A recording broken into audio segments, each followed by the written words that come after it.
bersatu di dalam doa. Kami mengucap syukur kepadamu Tuhan, karena Engkau masih memberikan kami kesehatan, Engkau masih memberikan kami kesempatan di mana hari ini kami boleh bersama-sama melakukan ataupun menikmati ibadah persekutuan online di rumah kami masing-masing. Dan kami percaya Tuhan, ketika firman itu disampaikan, Engkaulah sendiri yang berkata-kata kepada setiap pribadi lepas pribadi kami. Engkau yang paling tahu, Engkau yang paling mengerti tentang kami. Karena itu Tuhan, ketika kami datang kepadamu, berbicaralah, berkata-katalah, dan hamba-Mu yang kecil ini hanyalah juru bicaramu. Jangan ada kata-kata yang keluar yang bukan isi hatimu.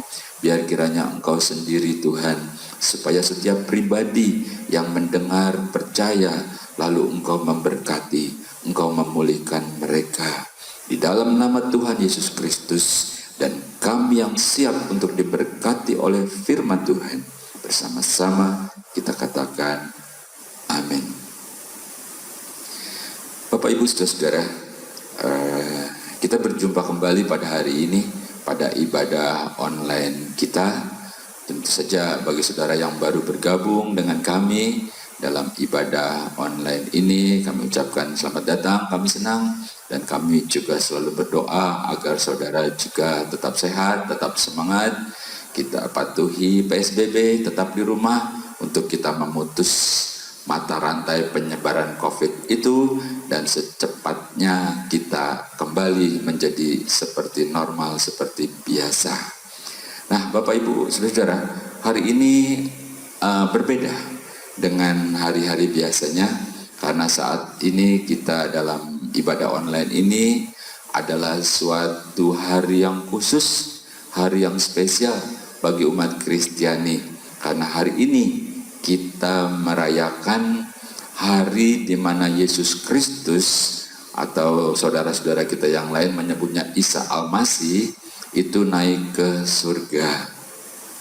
Sebelumnya mari kita akan baca beberapa ayat untuk meyakinkan kita tentang kejadian itu. Kita akan buka di dalam Kisah Para Rasul yang pertama. Saya akan bacakan bagi saudara.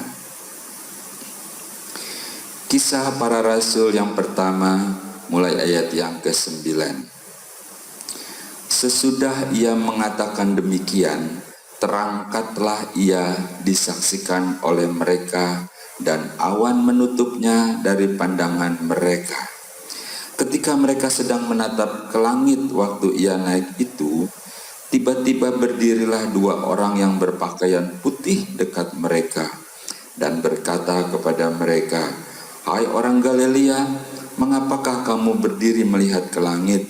Yesus ini yang terangkat ke surga, meninggalkan kamu, akan datang kembali dengan cara yang sama seperti kamu melihat dia naik ke surga." Bapak Ibu Saudara-saudara, kita akan baca satu nas lagi, supaya setelah itu nanti kita akan uraikan, kita renungkan bagaimana hal itu kejadiannya. Itu di dalam 1 Tesalonika pasal yang keempat ayat yang ke-16.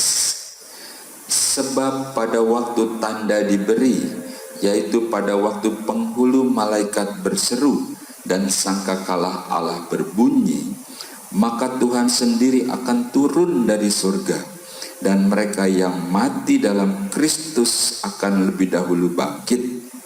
Sesudah itu, kita yang masih hidup, yang masih tinggal, akan diangkat bersama-sama dengan mereka dalam awan menyongsong Tuhan di angkasa. Demikianlah kita akan berselama-lamanya bersama-sama dengan Tuhan.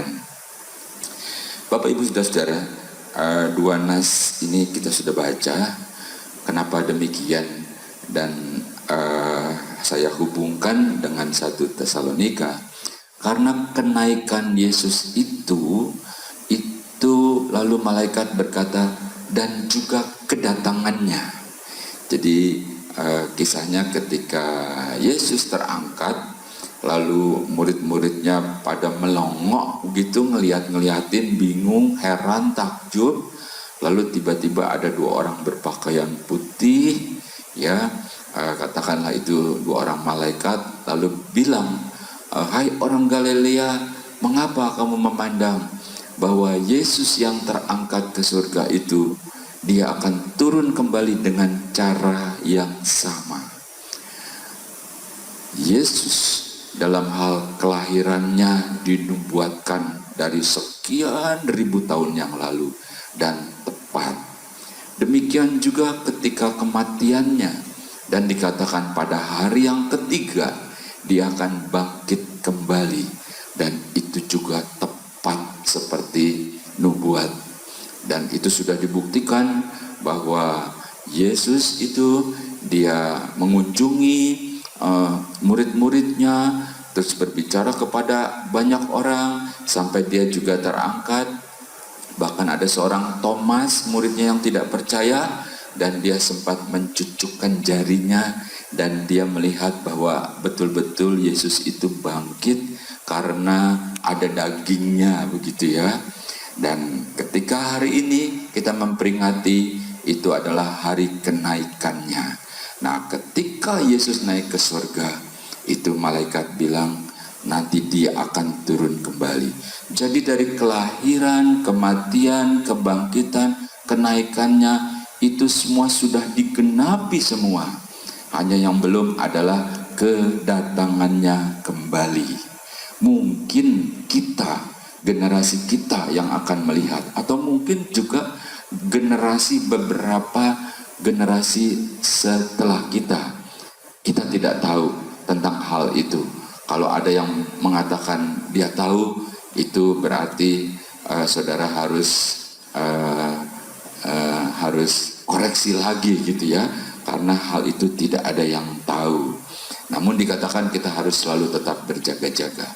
Nah, ketika kenaikannya itu dikatakan dia akan turun kembali, lalu rasul-rasul mengatakan nanti turunnya itu waktu sangkakala berbunyi, lalu bangkitlah mereka yang mati dikubur, khususnya mereka yang percaya, untuk bersama-sama. Dikatakan juga kita yang masih hidup, tentunya yang beriman, yang tetap percaya, yang tetap teguh, begitu ya. Nah, kita langsung diubahkan untuk bersama-sama dengan dia. Mungkin kalau kita merenung, kalau kita membayangkan, kalau seandainya peristiwa itu sempat kita mengalami, itu pasti heboh, bukan? Ya, kalau sekarang mungkin akan banyak yang nggak percaya, walaupun mereka sudah dengar seperti apa. Ya, memang kita belum tahu, tetapi ketika mempercayai bahwa apa yang tertulis di sini adalah suatu kebenaran dan pasti dipenuhkan, kita percaya bahwa Allah yang berjanji itu Allah yang berkuasa, Allah yang setia terhadap janjinya. Kalau itu terjadi nanti, itu pasti heboh. Semua stasiun TV, berita-berita, dan orang-orang gitu ya, mungkin nih menurut saya nih, mereka baru bilang begini, oh ternyata benar ya, begitu ya. Mereka akan kaget semua akan kejadian ini. Nah, Bapak Ibu Saudara, bagaimana kita bisa ikut bersama-sama ya, bagaimana kita bisa bersatu dengan dia. Sedangkan hidup di dalam dunia, banyak yang bilang, Pak Pendeta begitu sukar, begitu sulit, kita ini kan lemah, kita ini kan seringkali udah semangat, tiba-tiba jatuh bangun, begitu ya. Saya akan baca dulu satu ayat di dalam Ibrani. Ibrani pasal 12 ayat yang ke-14. Berusahalah hidup damai dengan semua orang dan kejarlah kekudusan, sebab tanpa kekudusan tidak seorang pun akan melihat Tuhan. Saya mau garis bawahi, saya ulangi, dan kejarlah kekudusan, sebab tanpa kekudusan tidak seorang pun akan melihat Tuhan. Bapak Ibu Saudara, kalau melihat aja kagak bisa, apalagi mau bersama-sama, bukankah begitu? Nah, ketika dikatakan kejarlah kekudusan, itu artinya bukan sesuatu yang mudah. Jadi kalau tadi ada yang mengatakan, Pak Pendeta sulit, kita itu lemah, maklum ini loh, daging ini masih lemah. Betul, bahwa Allah juga mengerti keadaan kita. Itu sebabnya ketika manusia berusaha hidup benar, dia berusaha untuk hidup tidak berbuat jahat, dan itu sangat sukar. Lalu dikirimlah Yesus, Allah dalam wujud manusia, untuk bisa bersama-sama dengan kita, untuk bisa memberi contoh, untuk bisa memberi teladan, dan untuk juga menunjukkan bahwa Allah itu bisa merasakan. Karena Yesus dalam wujud manusia, dia bisa merasakan apa artinya lapar, dia bisa merasakan apa artinya dikecewakan, dia bisa merasakan apa artinya ditinggalkan oleh teman-teman baiknya atau murid-muridnya. Dia bisa paham sepenuhnya bahwa itu adalah manusia seperti kita. Tetapi dalam Ibrani kita baca tadi dituliskan, kejarlah. Kejarlah artinya kalau kita berusaha, kita usahakan, pasti dapat. Seperti pepatah berkata, kejarlah cita-citamu, begitu kan ya. Artinya bisa. Jadi kekudusan atau kesucian itu harus kita kejar. Karena tanpa kekudusan atau kesucian itu, kita melihat Allah pun tidak bisa. Apalagi kita mau bersama-sama dengan Dia. Betul kalau sebagian dari kita berkata, aku belum kudus, aku belum suci. Betul, tetapi artinya mulailah membenahi diri. Kita bersama-sama mulailah. Kapan? Ya sekarang waktunya kita mulai membenahi diri untuk kita kejar itu yang namanya kesucian dan kekudusan.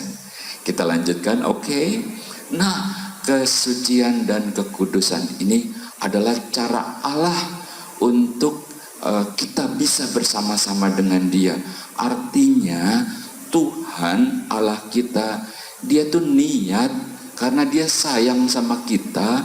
Dia niat kalau bisa kita itu jangan sampai binasa, jangan sampai kita masuk hukuman kekal yang namanya neraka. Sorga dan neraka itu ada. Kita sekarang memang belum merasakan, tapi suatu ketika kalau kita ternyata gagal, nyeselnya itu kita sudah tidak bisa berbuat apa-apa lagi. Itu sebabnya. Nah, untuk mengejar kekudusan itu, hari ini saya ingin membahas ya bagaimana cara Allah untuk membuat kita jadi suci, jadi kudus itu. Memang tidak bisa semuanya, tapi beberapa hal penting saja yang artinya sering kita alami dalam kesehari-harian kita. Mari kita baca satu ayat lagi di dalam Ibrani pasal yang ke-12. Saya akan bacakan mulai ayat yang ke-10. Ibrani pasal 12 ayat yang ke-10. Sebab mereka mendidik kita dalam waktu yang pendek sesuai dengan apa yang mereka anggap baik. Tetapi dia huruf besar Allah, tetapi Dia menghajar kita untuk kebaikan kita, supaya kita beroleh bagian dalam kekudusannya. Memang tiap-tiap ganjaran pada waktu ia diberikan tidak mendatangkan sukacita, tetapi duka cita. Tetapi kemudian ia menghasilkan buah kebenaran yang memberikan damai kepada mereka yang dilatih olehnya. Saudara bisa menangkap? Ya, salah satu cara Allah untuk membuat kita menjadi suci, membuat kita jadi kudus, yaitu Dia ganjar kita. Dia berikan kita kesukaran, Dia berikan kita kesulitan. Kesukaran, bukan kita cari masalah, begitu ya. Artinya memang Tuhan izinkan. Seperti kita ingat waktu kita membahas tentang Nabi Ayub, bukan? Ayub itu seorang yang soleh. Dia berusaha hidup baik, hidup benar, sampai dikatakan di dunia timur nggak ada orang yang sebaik Ayub, begitu ya. Nah, ini juga begitu. Jadi diberikanlah kita ganjaran, diberikan kita masalah, diberikan kita persoalan yang tujuannya untuk mendidik, yang tujuannya untuk membuat kita jadi suci, untuk kita menjadi kudus. Kenapa begitu? manusia memang aneh. Kadang-kadang kalau semuanya baik, semuanya senang, semuanya lancar, dia merasa itu karena kekuatannya.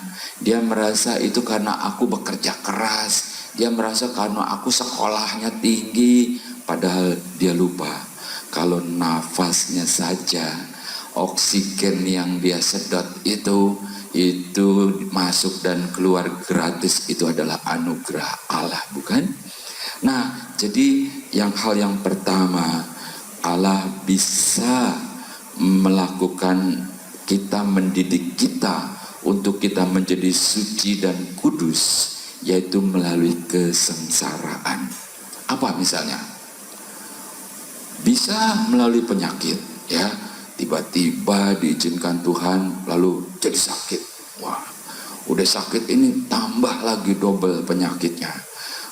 Itu bisa saja, bukan tidak mungkin. Ya, berharap sih tidak terjadi. Tetapi kalau dilihat ternyata kita itu cenderung untuk lari, cenderung untuk keluar, yang akhir-akhirnya masuk ke dalam jurang kebinasaan, tentu Allah akan menarik kita. Ya, tentu dia akan menarik. Pernahkah saudara membayangkan dulu waktu saya masih kecil, saya suka membantu orang tua saya yang punya toko gitu ya. Nah, itu di satu pasar. Nah, kalau mau menjelang Lebaran itu begitu banyak orang berjejal-jejal gitu. Kalau saudara membayangkan seandainya ada seorang ibu bawa anaknya, tentu dia akan pegang dong anaknya, jangan sampai terlepas dan hilang. Ya, ibu ini berjalan terus. Nah, itu anak kan nengok kiri, nengok kanan, padahal jalannya harus lurus ke sana. Nah, itu anak cenderung untuk lari sana, lihat yang ini, lari sini. Apa yang terjadi kalau anak itu dia mau berusaha ke sana? Si ibu pegangannya kalau tadinya biasa akan lebih kencang dia pegang, ya. Ketika anaknya mau lari sana, dia akan lebih kencang dia pegang. Sampai anaknya itu bilang, aduh mama sakit. Ya, tentu dia pegang lebih kencang. Demi supaya anaknya itu jangan terlepas, lari ke sana, lalu sulit menemukannya. Ketika anaknya itu jalan lagi searah dengan dia, tentu cara memegangnya lebih lembut, bukan? Nah, kira-kira begitu. Jadi, kesusahan, kesengsaraan, kalaupun itu berupa penyakit misalnya, jangan dulu lalu kita memvonis itu adalah karena kutukan gitu ya, kau berbuat salah begitu, atau kau berbuat dosa. Ya, janganlah kita menghakimi saudara kita, sebab mungkin saja bahwa itu adalah cara Tuhan bagi dia untuk dia bisa kembali kepada jalannya Tuhan. Seperti itu. Atau melalui kesulitan, ya, bisnisnya misalnya kan tiba-tiba mengalami drop gitu ya. Ya, terus kalau bicara-bicara, ya memang musimnya sekarang, zamannya lagi COVID, semua jadi down semua begitu, dan lain-lain sebagainya lah dalam bisnis itu. Nah, itu mungkin juga itu cara Tuhan untuk kita ingat kembali bahwa sebenarnya kita mungkin sudah mulai melenceng jalan kita. Kita mulai memikir-mikirkan pertolongan-pertolongan dari yang lain.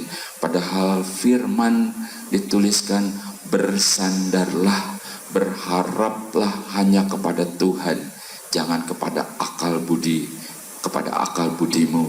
Seperti itu. Bisa saja. Atau melalui keluarga juga bisa. Suatu ketika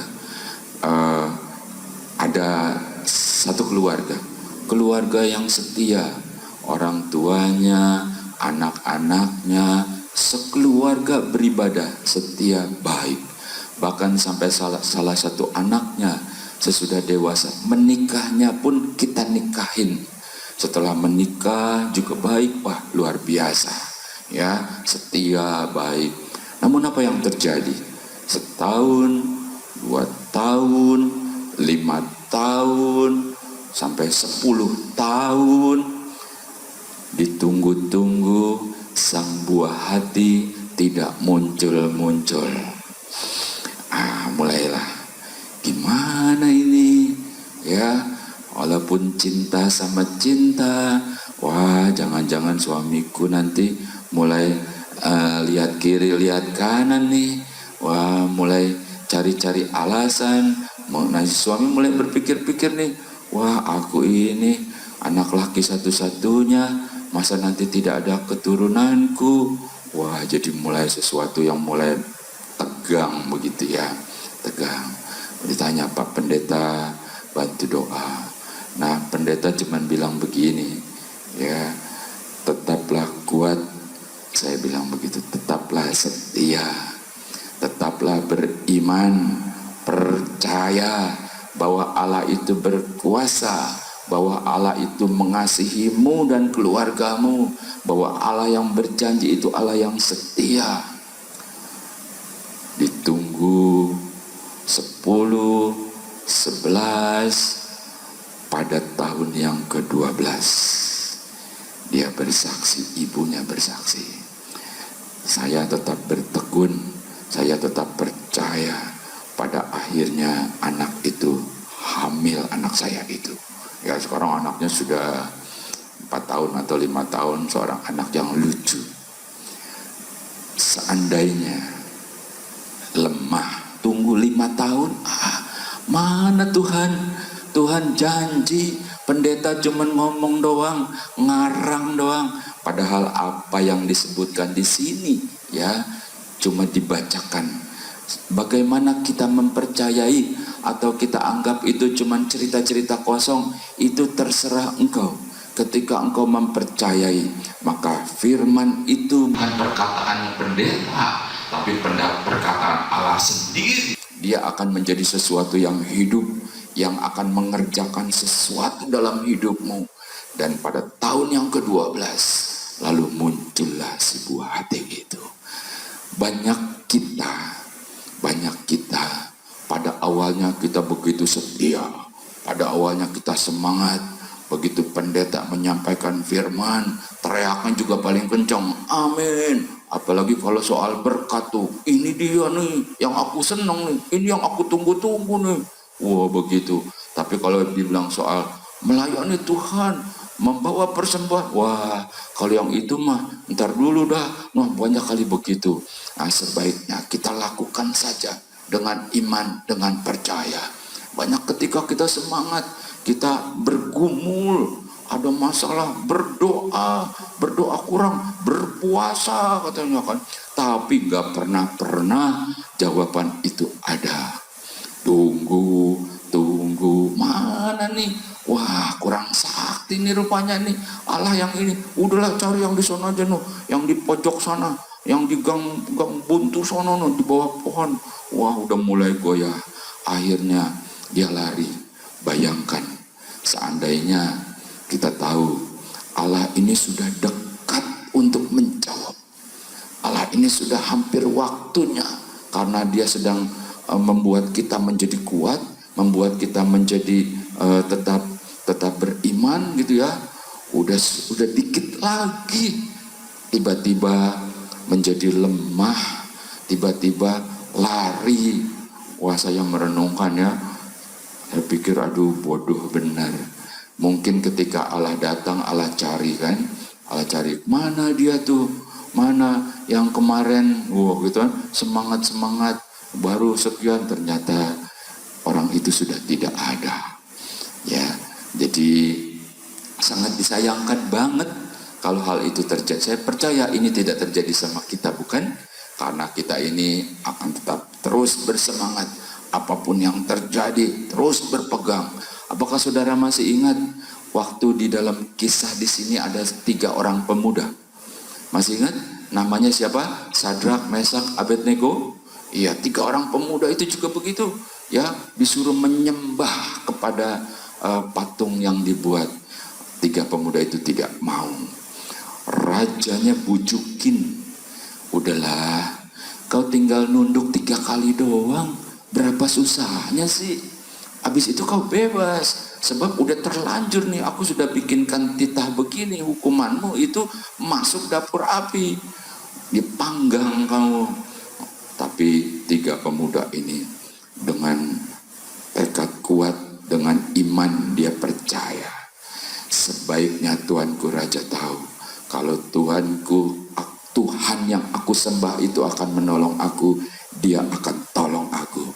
Namun kalau Tuhan yang aku sembah itu tidak tolong aku, sebaiknya Tuanku Raja tahu, kami bertiga sekali-kali tidak akan menyembah patung ataupun Allah yang lain selain Allah yang kami sembah. Luar biasa itu iman. Dan kalau kita pelajari betul, Allah lalu turun tangan menolong dia. Nah, seperti itu. Jadi hal pertama, mungkin saja kesusahan, kesengsaraan diizinkan Tuhan. Oleh sebab itu jangan cepat-cepat putus asa, jangan cepat-cepat mengeluh, jangan cepat-cepat frustrasi, tetapi tetaplah kuat, tetap percaya, tetap beriman bahwa itu merupakan didikan Tuhan, di mana kita harus berusaha sehingga pada akhirnya nanti kita bisa merasakan bagaimana Tuhan itu melakukan sesuatu bagi kita. Oke, ayo kita lanjutkan. Yang kedua, saya akan baca di dalam Ulangan pasal yang ke-10.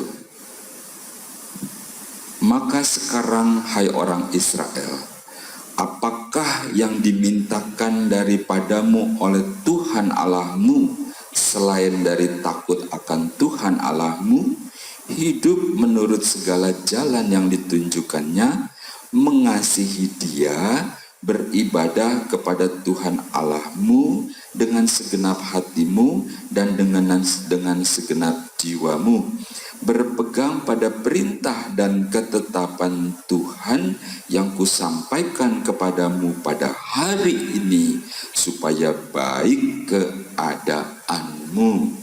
Yang kedua, bahwa Tuhan membuat kita menjadi suci, menjadi kudus, yaitu dengan kita melakukan kehendak Tuhan yang dikatakan tadi, hidup menurut jalannya, hidup menurut ketetapannya, mengasihi Tuhan, beribadah seperti kita hari ini, beribadah kepadanya, hanya kepada Tuhan, tidak kepada Allah yang lain. Nah, dengan demikian sehari demi sehari, maka kehidupan kerohanian kita akan menjadi dewasa. Maka sehari demi sehari kita akan dipulihkan, dikuduskan, disucikan, sampai akhirnya kita bisa bergaul karib dalam tanda kutip dengan Allah. Nah, ini yang kedua adalah menunjukkan bahwa kesehari-harian kita harus kita lakukan dengan sesuatu yang berkualitas, yang tujuannya tadi itu berusaha untuk hidup kudus, berusaha untuk hidup baik di hadapan Tuhan. Dikatakan kalau mulai saat ini, ketika engkau dengar, engkau percaya, engkau lakukan, maka Allah akan membuat keadaanmu menjadi baik. Mungkin saat ini kurang baik, mungkin saat ini banyak masalahnya, no problem. Enggak ada yang mustahil bagi Allah. Yang penting ketika kita percaya, kita lakukan saja yang menjadi perintah itu. Nanti Allah akan menggenapi apa yang menjadi bagian Dia. Sehari demi sehari itu berbicara tentang waktu. Hari ini adalah hari ini. Hari kemarin kita tidak bisa ulangi lagi. Itu menjadi memori. Apakah itu kenangan indah atau kenangan pahit atau apapun itu sudah akan lewat. Hari esok adalah harapan. Hari ini, saya katakan hari ini. Hari esok itu bukan milik kita. Sebab siapa yang bisa menyangka tentang umurnya? Kalau malam ini Tuhan panggil, selesai dia sudah. Hari yang lalu juga tidak bisa kita berbuat apa-apa. Jadi kalau hari esok bukan milik kita, hari yang lalu sudah lewat, berarti cuma hari ini, hari yang Tuhan percayakan sama kita. Lalu apa yang bisa kita buat pada hari yang Tuhan percayakan sama kita ini? Bapak, Ibu, Saudara-saudara, kesempatan untuk melakukan itu. Kadang-kadang dikatakan kesempatan datang cuma satu kali, begitu ya. Kalau dalam bisnis tuh kesempatan satu kali. Kalau kita tidak bisa meraih kesempatan itu ketika dia sudah lewat, kita cuma manyun, gigit jari saja, gitu. Demikian juga dalam hidup. Kalau hari ini kita dengar, itu adalah kesempatan hari ini. Besok belum tentu milik kita, dan itu harus kita kerjakan. Dan kesempatan untuk selamat itu juga satu kali ketika kita ada di dalam dunia. Kalau nanti apakah kita ada di surga, atau maaf kata kita tidak berharap ya, kalau ternyata kita dalam hukuman yang kekal, itu sudah kasap, tahu kasap ya, sudah terlambat, udah nggak bisa lagi. Itu sebabnya pada kesempatan ini, pada kesempatan kita mendengar, pada kesempatan kita disadarkan kembali, tentu firman ini juga bukan buat saudara, buat yang menyampaikan juga, buat saya juga tentunya. Kita bersama-sama, kita mulai menata diri, kita mulai jadi kuat, tidak mudah menjadi lemah, ya maaf kata, tidak cengeng gitu ya, atau tidak kita jadi putus asa, tidak. Dan kita tahu kalau ada kesempatan itu adalah kesempatan yang terbaik yang Tuhan berikan kepada kita. Bapak, Ibu, Saudara-saudara, apa makna yang hari ini kita mau garis bawahi tentang kenaikan itu? Mari kita baca di dalam 1 Petrus pasal yang kelima. 1 Petrus pasal yang kelima ayat yang ke-10, demikian firman Tuhan. Dan Allah sumber segala kasih karunia yang telah memanggil kamu dalam Kristus kepada kemuliaannya yang kekal, akan melengkapi, meneguhkan, menguatkan, dan mengokohkan kamu sesudah kamu menderita sekian lamanya. Bapak, Ibu, Saudara-saudara, Rasul Petrus bilang begini nih, ketika engkau kuat bertahan, ketika ternyata engkau tetap beriman, ketika ternyata engkau tidak goyang, maka Allah dalam nama Yesus Kristus itu membuat engkau menjadi lebih kokoh, membuat engkau menjadi lebih kuat, membuat engkau lebih bersukacita dalam menghadapi apapun. Itu kekuatan itu adalah kekuatan yang Allah berikan secara khusus bagi kita-kita yang saat ini kita bersama-sama menikmati pemberitaan firman dalam kita merayakan hari kenaikannya. Dan ayat yang terakhir kita akan baca bersama-sama, Lukas pasal yang ke-24 mulai ayat yang ke-50. Lalu Yesus membawa mereka keluar kota sampai dekat Betania. Di situ ia mengangkat tangannya dan memberkati mereka. Dan ketika ia sedang memberkati mereka, ia berpisah dari mereka dan terangkat ke surga. Mereka sujud menyembah kepadanya, lalu mereka pulang ke Yerusalem dengan sangat bersuka cita. Bapak, Ibu, Saudara-saudara, akhir daripada pemberitaan firman Tuhan hari ini adalah ketika Yesus naik ke surga, disaksikan oleh banyak murid-muridnya. Dan satu hal yang paling kita tunggu-tunggu, bukan? Yaitu dia angkat tangannya, dia memberkati mereka. Ya, diberkati mereka. Itu adalah saat kenaikan itu. Dan berkat Tuhan, berkat perayaan kenaikan Isa Al-Masih, di mana Yesus naik ke surga, dia masih mengangkat tangannya untuk memberkati kita pada hari ini. Oleh sebab itu, terimalah berkat Tuhan.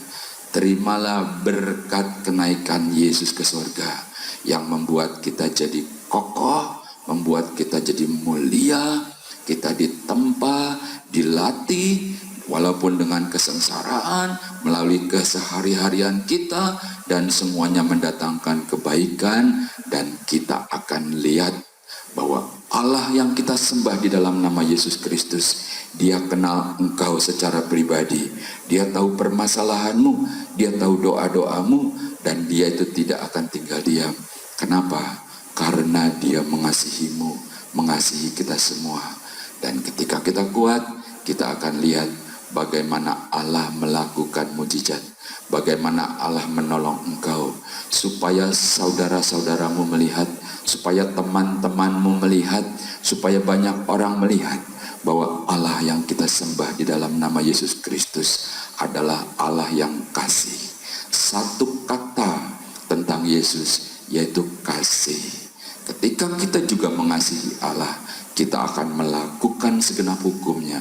Ketika kita mengasihi Allah, kita juga akan mengasihi semua orang lain. Bekerjalah terus, tetap semangat, tetap kuat, biar kiranya Tuhan menyatakan kemuliaannya dalam setiap kehidupan kita. Tuhan Yesus memberkati. Mari Bapak Ibu, kita akan berdoa bersama-sama. Kita ucapkan syukur atas firman yang sudah kita dengar bersama.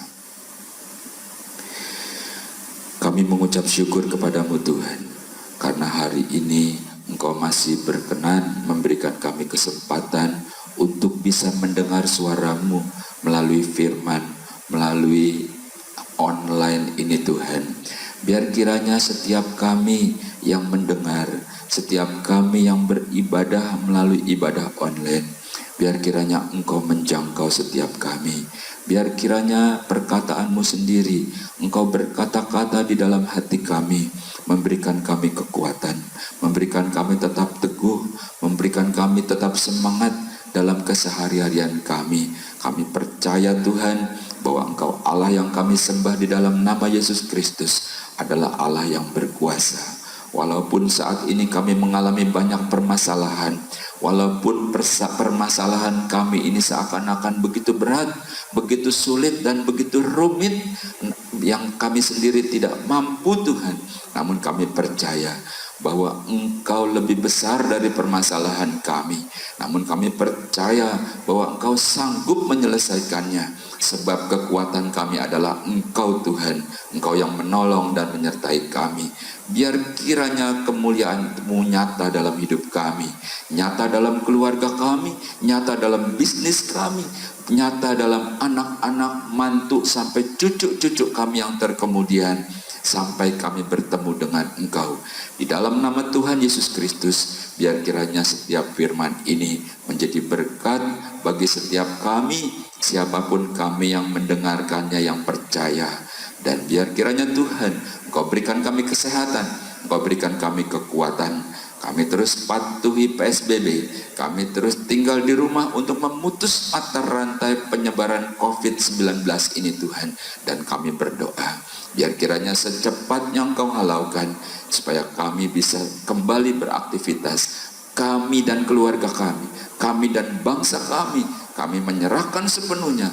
Dan kami percaya bahwa Engkau Allah yang berkuasa, bahwa Engkau yang akan bertindak, dan kami menjadi kuat di dalam Engkau.